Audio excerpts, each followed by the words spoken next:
అందరికీ నమస్తే. మనము మంగళగిరిలో పానకాల లక్ష్మీ నరసింహస్వామి దేవస్థానంలో ఉన్నాము.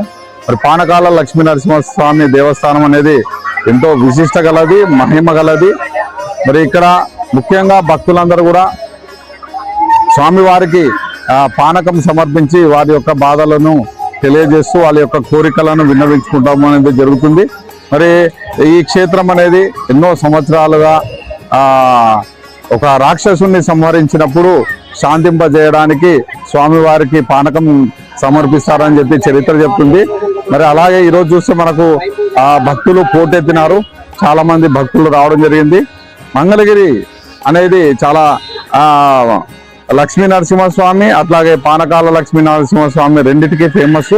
మనం ఇక్కడ చూస్తున్నాము మంగళగిరి మొత్తం కూడా మనకు ఇక్కడ పైనుంచి కనబడుతుంది, అక్కడ గోపురం కనబడుతుంది, అది వచ్చేసి మనకు లక్ష్మీ నరసింహస్వామి ఆలయం అది. అట్లాగే ఇది పానకాల లక్ష్మీ నరసింహస్వామి ఆలయము.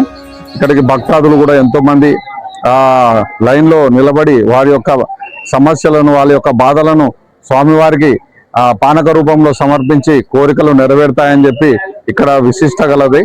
ఇక్కడికి రావడం చాలా ఆనందంగా ఉంది. మరి ఇక్కడికి వచ్చిన ప్రజలందరూ కూడా సుఖ సంతోషాలతో ఆనందంగా అష్టైశ్వర్యాలతో వెళ్ళగాలని చెప్పి మీ కాజా హుస్సేన్, క్రాంతి కిరణం. నమస్తే.